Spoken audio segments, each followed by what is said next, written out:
We divide 381 by 2 in long division method. So 2 times 1 means 2. On subtracting we get 1. So now this 1 is less than 2.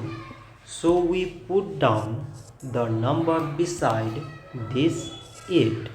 So now it is 18 and 2 times 9 means 18. On subtracting we get 0. So now again we put down the number beside this 1 and we remove this 0. So 2 times 0 means 0. On subtracting we get 1.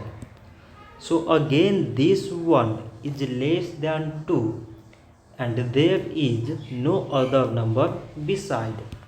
So we put here decimal so that we take 0. So now it is 10 and 2 times 5 means 10. On subtracting we get 0. So 381 divided by 2 is 190 decimal 5. So this much for today and thanks for watching.